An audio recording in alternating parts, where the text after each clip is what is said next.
처음 뵙는 분이 한 3분 정도 보이신 것 같습니다. 잘 오셨습니다.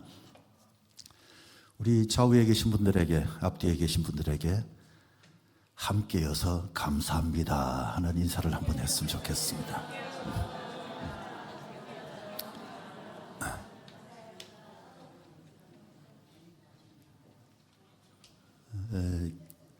시기적으로 마스크를 하고 인사할 수밖에 없는 것이 좀 아쉽긴 하지만 양해해 주시길 바라고요. 서로를 보호하기 위한 거니까요.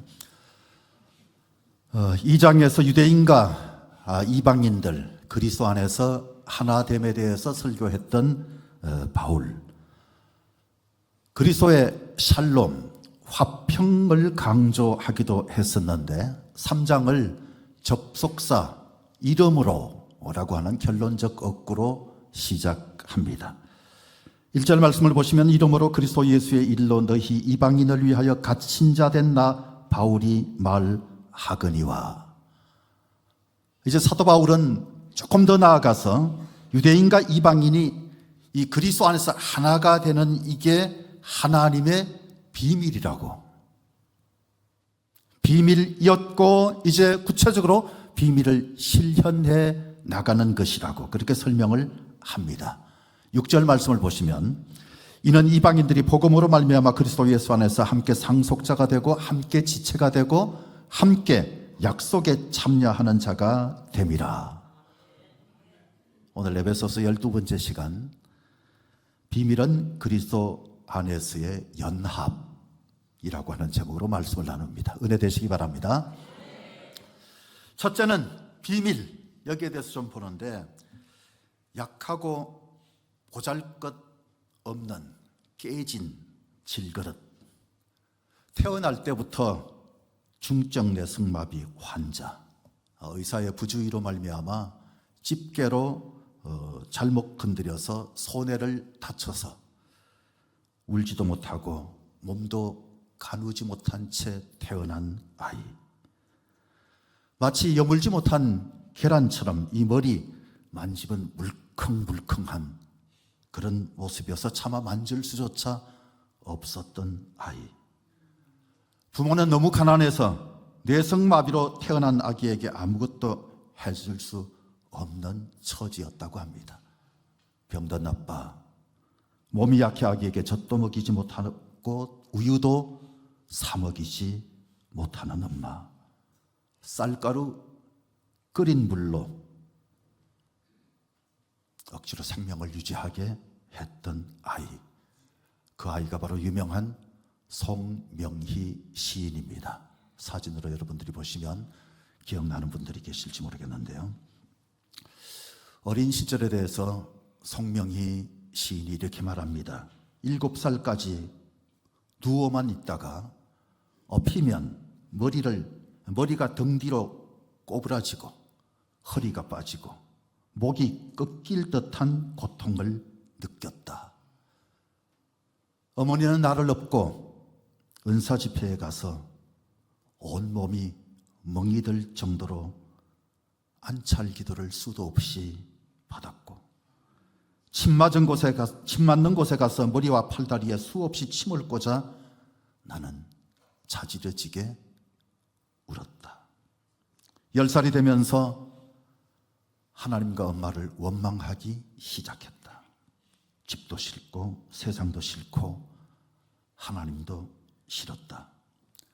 너무 외롭고 너무 답답하고 가슴이 터질 것 같아서 정말 자살하고 싶었다. 미치고 싶은데 미쳐지지도 않았다. 모든 것이 다 절망이었다. 그러다가 16살 때 하나님을 만났다. 하나님의 빛을 받고 예수님의 생명을 몸에 담게 됐다. 약하고 보잘것없던 내성마비 깨진 질그릇이 하나님의 집에서 그 이후부터 귀하게 쓰여지는 고귀한 그릇으로 바뀌게 됩니다. 어느 날 주님이 주신 말씀이 마태복음 11장 25절, 천지의 주제이신 아버지여, 이것을 지혜롭고 슬기 있는 자들에게는 숨기시고 어린 아이들에게는 나타내심을 감사하나이다. 마치 어린아이 같은 자기에게 당신을 나타내 주셨다는 사실, 그게 그저 감사였다. 소녀 성명희, 예수 그리스도의 비밀을 하나하나 발견하고 체험하기 시작합니다. 성경에 숨겨져 있던 예수 그리스도의 비밀을 하나씩 깨달아 알게 된 것입니다. 예수 그리스도의 구속의 은혜, 값없는 은혜라 하여서 가볍게 여길 만한 것이 아니라 너무 비싼 거여서, 너무 커서 그 값을 붙일 수 없는 것이구나, 그 사실을 깨닫습니다. 너무 감격해서 울면서 성경을 읽고 또 읽습니다. 가슴이 터질 것 같았답니다. 마음을 주체할 수 없었답니다. 주님이 주신 사랑이 얼마나 큰지 감동하여서 사도 바울처럼 예수 그리스도의 비밀을 전하고 싶은데 몸을 움직여 전할 수 없어서 깨달은 말씀을 그저 노트에 기록하기 시작했습니다. 그런데 그때마다 하나님께서 시를 불러주셨고 자기는 시를 쓰게 됐답니다. 시를 쓰는 현장에 제가 가봤는데, 시를 쓰는 것은 입으로 펜을 물고 쓰거나 아니면 발가락 사이에 펜을 끼워서 글을 쓰는 그런 모습이었습니다. 열어주소서, 열어주소서, 내 눈을 열어주소서, 주님 바라볼 수 있도록. 열어주소서, 열어주소서, 내 귀를 열어주소서, 주님 말씀 들을 수 있도록. 열어주소서, 열어주소서, 내 마음을 열어주소서, 주님의 뜻 깨달을 수 있도록. 열어주소서, 열어주소서, 내 입을 열어주소서, 주님 말씀 전할 수 있도록. 나라고 하는 시를 쓸 때는 울음이 폭발해서 하나님 저 못 쓰겠어요. 공평한 것 같지 않아요. 어떻게 이게 공평한 거예요? 제게는 아무것도 없잖아요. 그때 주님께서 시키는 대로 쓰라고 해서 순종해서 썼답니다. 결국은 그 유명한 나라고 하는 시를 썼습니다. 나 가진 재물 없으나, 나 남이 가진 지식 없으나, 나 남에게 있는 건강이 있지 않으나, 나 남이 없는 것 있으니, 나 남이 못 본 것을 보았고, 나 남이 듣지 못한 음성 들었고, 나 남이 받지 못한 사랑 받았고, 나 남이 모르는 것 깨달았네.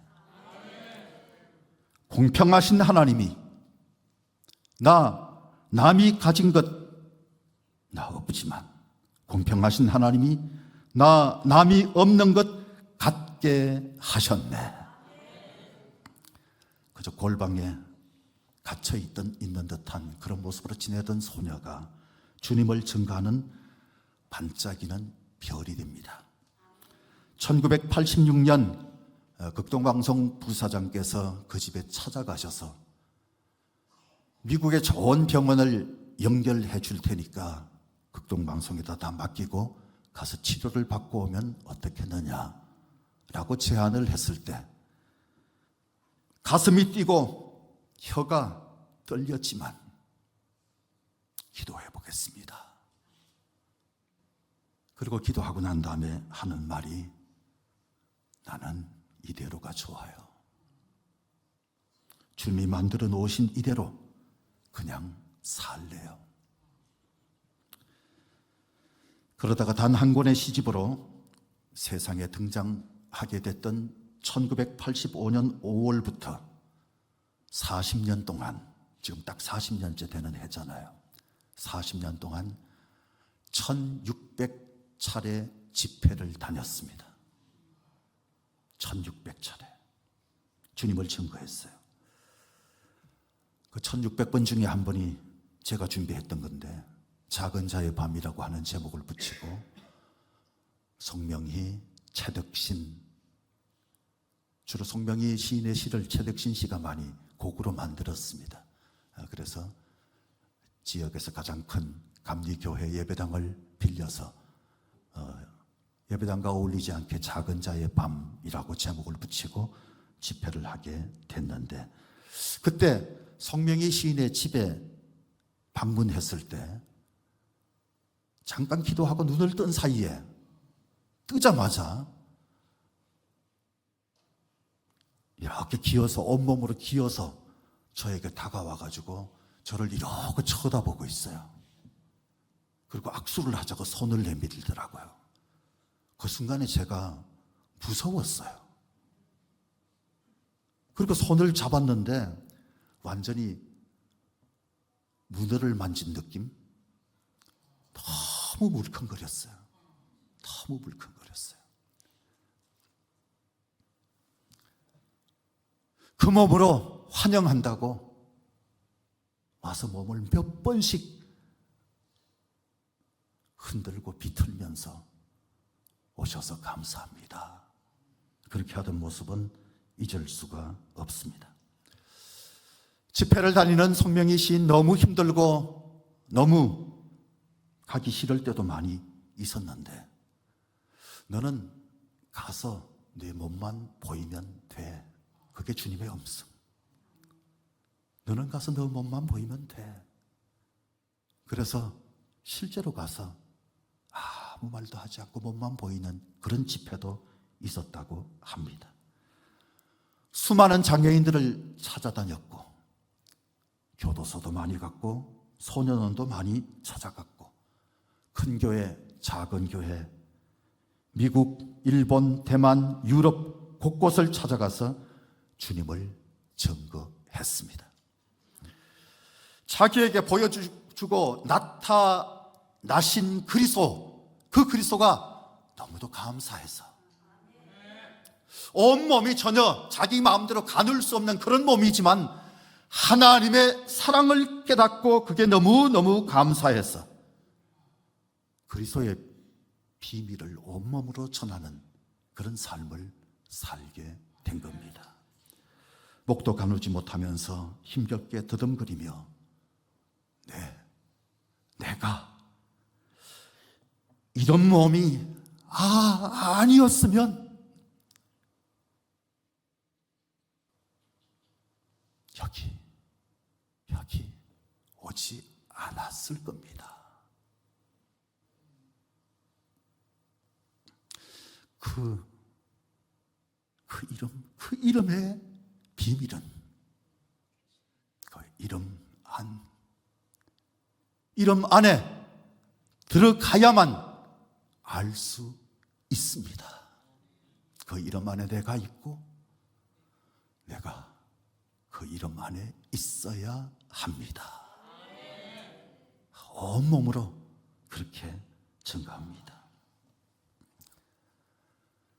예루살렘이 아니라 길리기아 다소에서 태어난 또 다른 하나님의 비밀 요원 같은 사도 바울. 송명희 시인은 저는 하나님의 비밀 요원 같은 존재였다, 그런 생각이 드는데, 사도 바울도 그런 사람 중에 하나. 그 바울이 예정, 경륜, 좀 고차원적인 그런 신앙을 절절히 설명한 이 에베소에서 가장 빈번하게 등장하는 단어 중에 하나가 비밀입니다. 비밀. 에베소에서 6번 나오는데 오늘 우리가 읽은 본문 속에 2번 나와요. 3절과 4절에 2번 나와 있는 모습을 보실 수가 있습니다.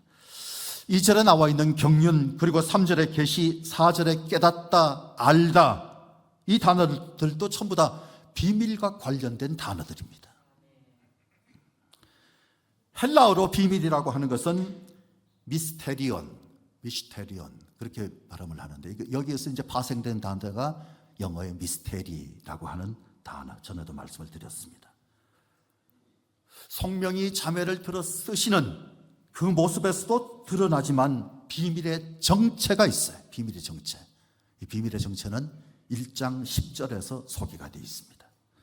하늘에 있는 것이나 땅에 있는 것이나 다 그리스도 예수 안에서, 그리스도 안에서 통일되게 하려 하심이라.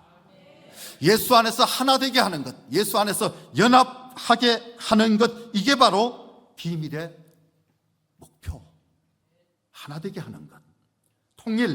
통일이라고 하는 단어는 아나케팔라이오라고 하는 헬라어인데, 아나라고 하는 말과 케팔레의 합성입니다. 위, 머리, 철저하게 우리가 연합하는 것은 우리 스스로는 힘들어요. 우리를 하나 되게 하시는 것은 in Christ, 그리스도 안. 아멘. 우리의 머리가 되시는 그리스도가 머리가 되셔야지 가능하지. 이 자리에 모이는 우리도 전부 다 생각이 다 달라요. 하나 되기 어렵습니다. 부부는 뭐 일심동체 뭐 그런 얘기도 하고 그런데 뻥이에요. 생각이 달라요. 오랫동안 같이 살고 난 다음에 하는 얘기가 당신이 그런 사람인지 몰랐다고. 뒤늦게 울어봐야 소용없어요. 자기가 선택했으니까 선택에 책임져야죠. 그러니까 서로 하나 된다고 하는 것이 얼마나 어려운데, 우리 생각으로는 우리가 의기투합해서는 불가능하지만 그리스도 안에서는 가능한 줄 믿으시기 바랍니다. 그리스도 안에서. 여러분, 우리가 예수 그리스도를 머리로 삼고 통일되는 것, 이게 바로 하나님의 경륜이고 하나님의 계획이고 신약시대에 밝혀진 비밀입니다. 바울은 이 비밀을 계시로 알게 됐다고 얘기합니다. 5절에서는 성령으로 알게 됐다, 그렇게 밝히고 있습니다. 중요한 것은 바울이 내가 지금 알고 있다는 것, 나는 알고 있다, 그래서 은혜 안에서 나는 행복하다는 것, 이걸 너희가 알지 않느냐. 에베소 교인들에게 그렇게 말하는 거예요. 이걸 알지 않느냐. 감옥 속에서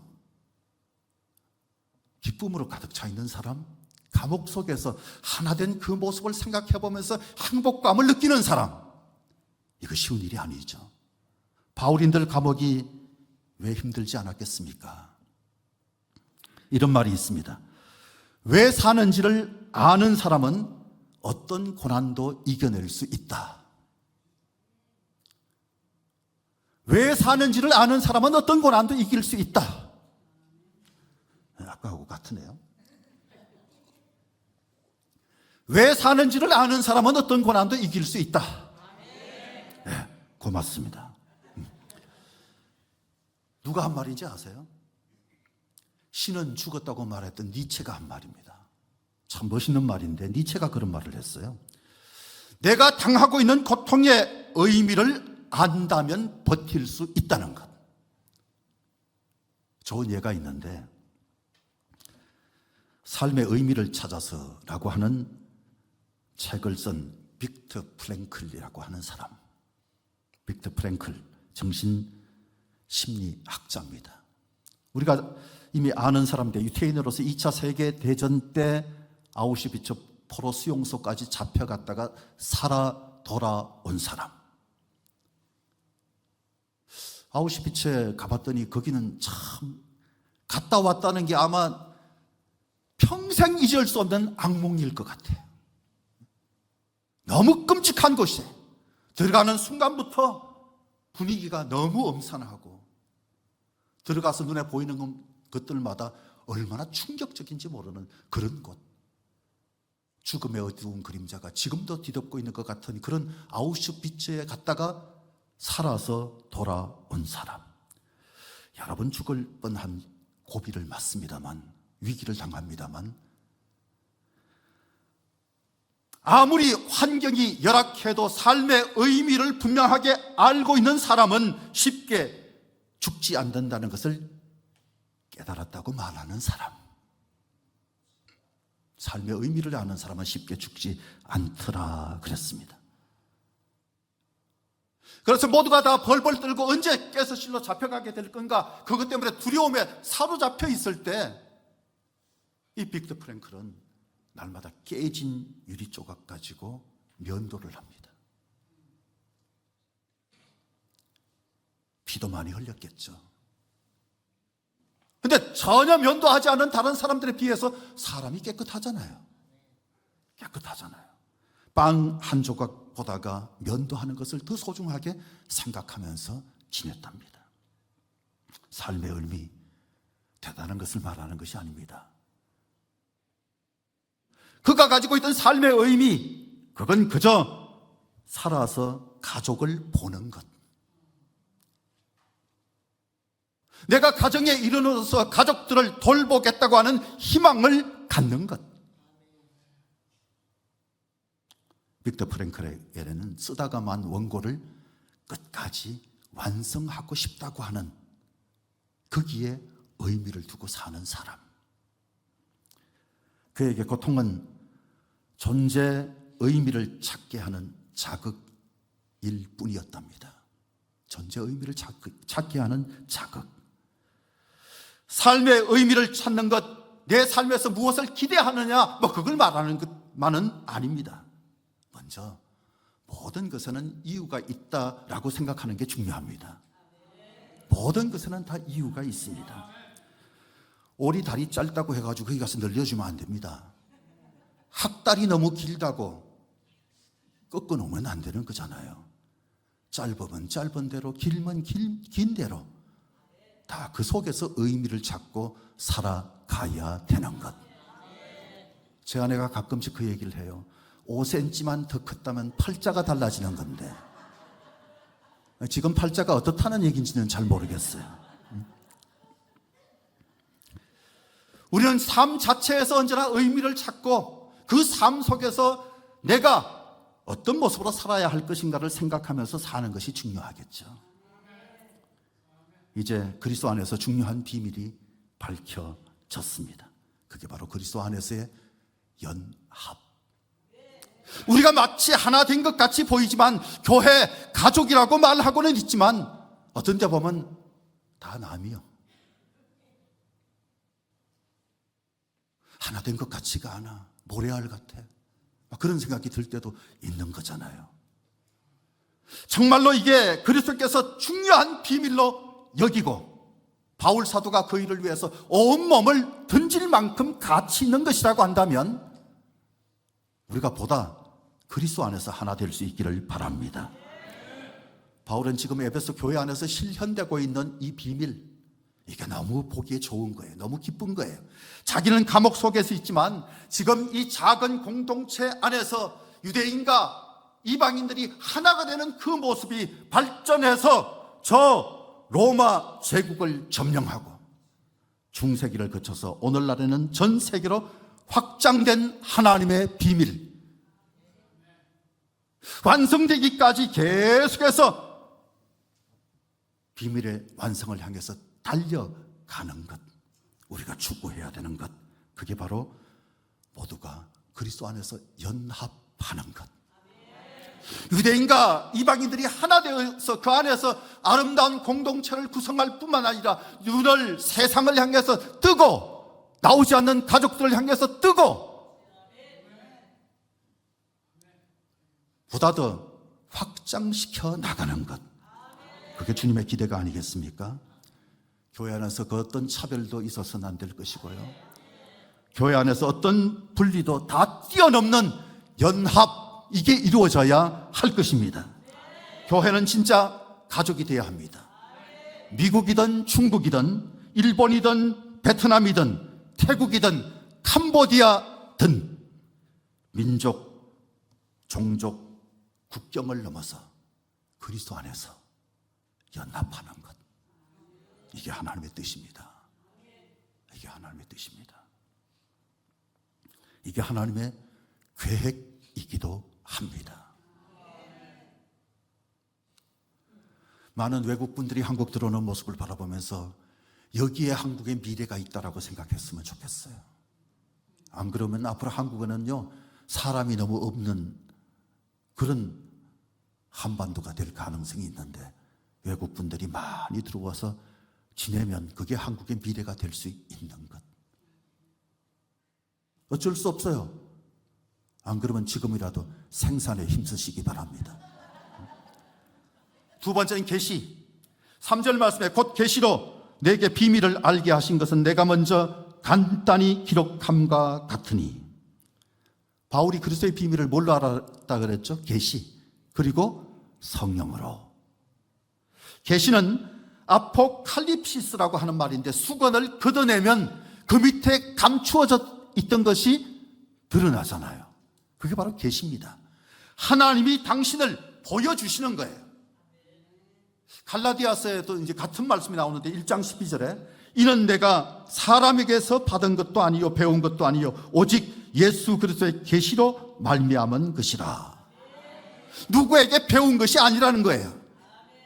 그동안 살면서 어떤 전통에서 얻게 된 지식도 아닙니다. 스스로 도 닦고 수양하고 지식을 연마해서 얻은 것도 아니고, 주님이 가르쳐 주신 것, 주님이 알려주신 것, 하나님의 은혜로 알게 된 것이다. 바울은 그렇게 말합니다. AI는 예측하고 분석하는 데 탁월합니다. AI. 그리고 반복 작업을 하는 데 굉장한 강점을 가지고 있습니다. 그런데 AI가 위기 관리, 또 유연한 사고, 직관, 인간의 상식적 판단이 필요한 상황 속에서 한계에 딱 부딪힙니다. 그리고 거짓말도 엄청 합니다. AI가 거짓말도 엄청 해요. 마찬가지로 인간이 하나님을 아는 데 있어서는 인간의 이성은 한계를 가지고 있어요. 우리가 많이 알고 있는 것 같아도요, 하나님이 알게 하신 만큼만 아는 거예요. 그렇죠? 하나님이 알게 하신 것만큼만 아는 것. 그런데 참 감사한 것은 하나님이 우리에게 찾아오셔서 불러주시고 가르쳐 주시는 하나님이 되신다는 사실. 아브라함을 부르신 분도, 모세를 부르신 분도, 출애굽을 명령하셨던 분도, 숨죽여서 사는 기도원을 이스라엘의 용사로 부르신 분도, 그저 일개 농사꾼으로 농사 짓고 있던 아모스를 선지자로 세우신 분, 숱한 선지자들에게 말씀을 주신 분, 그리스도를 출현하여 더 이상 어두운 가운데 있지 않고 빛 가운데 거하게 해주신 분이 바로 하나님이십니다. 언제나 하나님이 먼저 찾아와 주신 거예요. 하나님이 찾아주신 것. 그래서 우리는 겸손해야 합니다. 철저하게 겸손해야 돼요. 아는 체 하지 말고 겸손해야 하나님이 더 보여주신다는 사실. 20세기 최고의 신학자 신정통주의 칼 바르트라고 하는 사람이 있습니다. 세상 역사나 이성 파멸을 선포했어요. 그리고 오직 계시만 중요한 것이다, 그렇게 여기면서 산 사람입니다. 판넨베르크를 중심으로 자유주의가 막 판을 칩니다. 성경을 하나님의 말씀으로 보는 것이 아니라 구원을 위한 셀베이션 스토리, 하나님의 러브 스토리로 보는 것이 아니라 그저 윤리 지침서로 보는 그 모습을 보면서 칼 바르트, 칼을 들고 바라라 떨듯이 분연히 분개하며 일어나서 이건 아니지, 이건 아니지, 하나님의 말씀을 윤리적 지침서로 보는 이건 아니지, 이건 아니지, 그러면서 분연히 일어난 거예요. 그분이 했던 유명한 말이 있는데, 하나님은 하늘에 계시고 인간은 땅에 있으니 잠잠해라, 잠잠해라. 우리가 하나님 앞에서 감히 무슨 할 말이 그렇게 많아서, 그것보다 잘 듣는 게 지혜로운 겁니다. 잘 듣는 게 사는 방식, 은혜롭게 사는 방식. 꼭 기억할 것은 우리의 이성 좁다, 그거 생각하시고, 우리의 능력 적다, 그렇게 생각하시고, 하나님이 알게 한 만큼만 알면서 살아가고 있는 존재, 더 알게 해주시면 감사하면서 더 알아가는 기쁨을 누리는 것, 그게 우리 존재라는 사실. 그렇다고 해서 아무것도 하지 말자는 건 아닙니다. 하늘은 스스로 돕는 자를 돕는다 그러잖아요. 하늘은 스스로 돕는 자를 돕는다. 그러니까 하나님의 뜻을 알기 위해서 하나님 앞에 더 노력하고 하나님 나라 확장을 위해서 한번 애써 보겠다고 하는 그 자세를 가지면 하나님이 은혜를 부어주실 줄로 믿습니다. 에디슨이 천재는 99%의 노력과 1%의 영감으로 태어난다. 그래서 사람들은 일반적으로 1%의 재능밖에 없어도 노력하면 성공할 수 있다, 그렇게 해석을 합니다. 노력하면 성공할 수 있다. 그런데 에디슨의 원래 의도가 과연 이거였을까? 과연 이거였을까? 에디슨의 메모라고 하는 책을 썼던 하마드 가즈유키라고 하는 사람이 해석에 오해가 있는 것 같아, 그런 얘기를 했어요. 그러면서 한 얘기가, 이 에디슨은 메모의 광이잖아요. 500만 매 정도의 메모장 일기가 있는 사람. 500만 매. 그러니까 그냥 발명왕이 아니에요. 언제나 메모하는 게 막 습관이 된 사람이 메모광입니다. 메모광. 그분의 원래 의도는 1%의 영감을 얻기 위해서 99%의 노력을 기울여야 한다. 1%의 영감을 얻기 위해서 99%의 노력을 기울여야 한다. 그저 노력만 해서 모든 것이 다 되면 다 부자 돼야 돼요. 그죠? 노력만 해서 다 되면 결정적으로 중요한 것은 하나님이 은혜를 주셔야 되는 거잖아요. 은혜를 주셔야 되는 거예요. 노력도 중요하지만 노력만으로 되는 게 절대 아닌 것. 풀리지 않는 문제들이 얼마나 많습니까? 그런데 계속 시행착오를 거듭한다 할지라도 하늘로부터 영감이 딱 주어지면 상황이 달라지는데, 그게 바로 계시. 그게 바로 계시. 계시가 그런 거예요. 하나님을 움직이게 하는 것은 인간의 부르짖음이고 목마름인데, 부르짖고 목마른 현장에 딱 있을 때 그곳에 생수 들고 나타나시는 하나님이라면 갈증이 다 해소되는 것 아니겠습니까? 그게 바로 계시입니다. 바울은 계시를 통해서 하나님의 비밀을 알게 됐다, 그렇게 말합니다. 마지막으로 함께 상속자됨. 바울이 조금 더 구체적으로 말하는데 6절 말씀에서 이는 이방인들이 복음으로 말미암아 그리스도 예수 안에서 함께 뭐가 되고 상속자가 되고, 함께 또 뭐가 돼요? 지체가 되고, 함께 약속에 참여하는 자가 됨이라. 이방인과 유대인의 장벽이 무너지고 교회 안에서 하나 되는 것, 함께 약속에 참여하고 함께 상속자가 되고 함께 지체가 된다면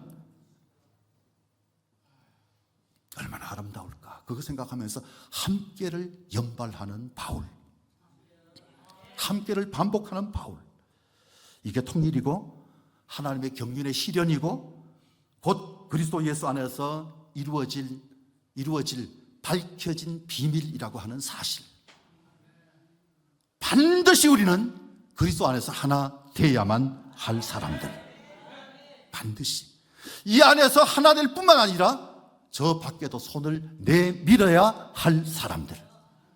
바울은 로마서 10장 15절에서 아름답도다 좋은 소식을 전하는 자의 발이여. 우리가 바로 굿뉴스를 전해야 될 전령 같은 사람들이다. 비밀을 전해야 된다는 거예요. 자신은 지금 감옥에 갇혀 있습니다.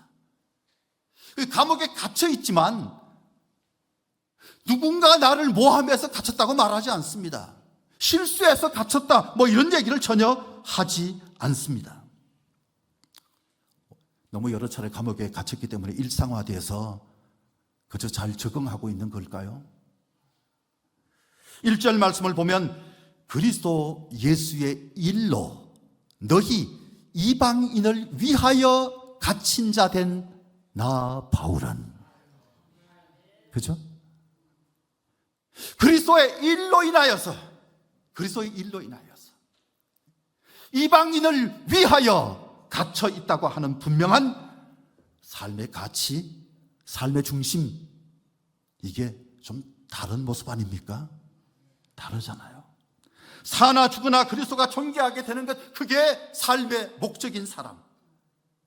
그래서 감옥에 갇혔다는 것보다가 이걸 계기로 해서 복음을 더 깊이 있게 에베소 성도들에게 이렇게 가르치게 되었으니까 기쁜 거예요. 감옥에 있지만 그 속에서 속 터져 죽겠다고, 깝깝해서 죽겠다고 그리고 시간 보내는 것이 아니라 그리스도의 비밀이 이런 것이야 라고 성도들에게 편지를 보내고 있다는 것이 너무너무 행복한 거예요. 감사한 거예요. 한 사람이라도 더 함께 하는 연합이 이루어진다면 얼마나 좋을 것인가. 그게 기쁨이었기 때문에 바울 사도가 결국은 감옥에서 참수형을 당하잖아요. 목이 잘립니다. 그래서 순교하게 되는데, 그런데요, 그 바울을 지키고 있던, 그 감옥을 지키고 있던 친위대 사람들, 그 사람들 중에 예수 믿는 사람들이 나오게 되고, 죽이라고 말하고 있던 고관들 중에서 예수 믿는 사람들이 등장하고, 그리고 심지어는 왕실 사람들도 믿게 되고, 불과 200년도 안 돼서 대로마 제국이 기독교를 국교로 하는 나라로 바뀝니다. 기독교를 국교로 하는 나라로 바뀌어요. 여러분, 원형 극장 안에서 대형 집회에서 이루어진 일이 아닙니다. 한 사람이 감옥에 갇혀서 모진 고통을 다 겪어가면서 눈물로 기도하며 모두가 함께 상속자가 됐으면 좋겠다. 모두가 함께 지체가 됐으면 좋겠다. 모두가 함께 약속에 참여하는 자가 됐으면 좋겠다. 얼마나 기도했을까요? 얼마나 기도했을까요? 거기서부터 시작된 것. 나로부터 시작되다 그런 얘기하는 것이 아니라 정작 바울은 이건 하나님의 경륜이었다. 하나님의 비밀 계획이었다. 뭘 조금 하고 난 다음에 내가 했다고 말하지 마세요. 어마어마한 일을 했어요. 그런데도 불구하고 이게 바로 하나님의 경륜이다. 하나님의 비밀 계획이다. 시간이 좀 지나서 일어난 일입니다만 독일, 스웨덴, 제네바, 이런 나라들이 전부 자기 도시나 자기 민족을 기독교화해서 하나님 나라를 만들려고 시도들을 합니다. 세계 지도를 가만히 이렇게 펴놓고 보면요, 뭐 다들 잘 모르실 수 있는 나라들도 많지만 그 나라들의 국기를 한번 생각해 보세요. 십자가가 들어있는 나라들이 얼마나 될까요?